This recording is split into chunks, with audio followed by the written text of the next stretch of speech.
안녕하세요. 부동산이 쉬운 사람들 부시맨입니다. 부동산 관련 용어 중에는 부동산 경매와 공매가 있는데요. 이름은 비슷하지만 내용은 전혀 다른, 하지만 성격은 비슷한 경매와 공매의 차이점에 대해 알아보겠습니다. 먼저 경매란 채무자의 재산을 법원에서 강제로 처분해 채권자에게 채무를 상환하는 일련의 과정을 말하는 것인데요. 여기서 경매로 매각되는 물건은 토지와 건물과 같은 부동산뿐만 아니라 자동차 그리고 선박과 같은 준부동산도 해당될 수 있다는 사실 알고 계셨나요? 부동산 경매는 입찰 당일에 낙찰자를 선정해 입찰 절차가 바로 끝나는데요. 입찰자가 없는 경우에는 약 한 달 뒤에 재경매가 됩니다. 재경매에서는 종전 입찰 가격 대비 20에서 30% 낮춰 다시 재입찰하기 때문에 일반적으로는 시세보다 더 낮은 가격에 물건을 구매할 수 있죠. 예를 들어 A가 아파트를 구매하기 위해 이를 담보로 은행으로부터 5억 원을 대출했는데 상환 능력이 부족해서 이자 또는 원금을 제때 갚지 못한다면 은행은 A가 담보로 제공한 아파트를 법원 경매를 통해 매각 신청을 하게 되고요. 돈을 빌려준 은행은 5억 원을 경매 낙찰 금액에서 배당받아 회수하게 되는 구조입니다. 공매는 세금을 내지 않거나 못한 체납 불량자의 재산을 가압류해 해당 재산에 대한 경매를 진행하는 것인데요. 다시 말해 국가가 체납된 세금을 징수하기 위해 체납자의 재산을 강제로 처분하는 것을 말합니다. 이제는 경매와 공매의 차이점을 정리해 볼까요? 첫 번째, 경매는 법원에서 현장으로 진행되는 반면에 공매는 온라인으로 진행됩니다.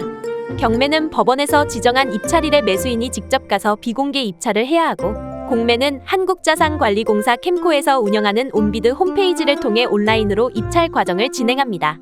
앞에서 설명드린 바와 같이 체납된 세금을 징수하기 위해 강제 환가 처분하는 절차가 공매다 보니 법원의 부동산 경매와는 달리 자동차, 주식, 채권, 회원권 등 각종 압류 자산들도 공매 대상이 됩니다. 두 번째, 진행 속도의 차이인데요. 경매의 경우 진행 속도가 6개월 이상 소요되는 게 일반적이고요. 법원의 승인, 공고, 입찰 준비 과정이 포함되기 때문입니다. 공매의 경우는 보통 3개월 이내에 이뤄지고요. 유찰될 경우에는 일주일 단위로 매주 진행됩니다. 세 번째, 잔금 납부의 차이인데요. 경매는 낙찰수 매각 확정일로 4주간 잔금 납부 기한을 부여받습니다. 그 기한 안에 잔금 완납이 되어야만 소유권이 인정되죠. 공매는 금액에 따라 잔금 납부 기한도 달라지는데요. 짧게는 일주일, 길게는 8주까지도 기한을 부여받습니다.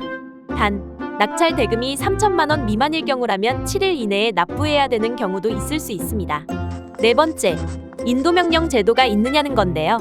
부동산 경매의 경우 낙찰자가 정해졌고 잔금까지 법원에 납부했다고 하더라도 그 집에 살고 있는, 즉 점유자가 있으면 그냥 강제로 내보낼 수는 없고 원칙적으로는 명도소송이라는 법 절차를 거쳐 강제 집행을 통해 내보내야 합니다. 명도소송이란 매수인이 부동산에 대한 대금을 지급했음에도 그 집에 살고 있는 점유자가 부동산의 인도를 거절하는 경우 부동산을 비우고 넘겨달라는 의도로 제기하는 소송입니다.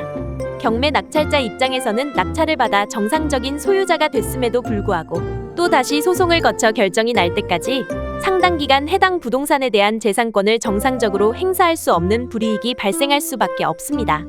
그래서 만들어 놓은 절차가 인도명령 제도인데요. 부동산 인도명령이란 낙찰자가 잔금을 법원에 납부하고 6개월 이내에 잔금 완납 증명서를 첨부해 법원에 신청하면 법원이 채무자나 소유자 또는 부동산 점유자에 대해 부동산을 매수인에게 인도토록 명령하는 것이죠. 아무래도 일반 명도소송보다는 빠르게 진행될 수 있습니다. 반면에 공매는 인도명령 제도는 없어서 명도소송을 거쳐야 강제 집행을 할 수 있으니 조금 더 시간이 걸리고 복잡하죠. 다만 경매와 공매 모두 대항력 있는 점유자는 인도명령과 명도소송의 대상이 되지 않으니 참고하세요.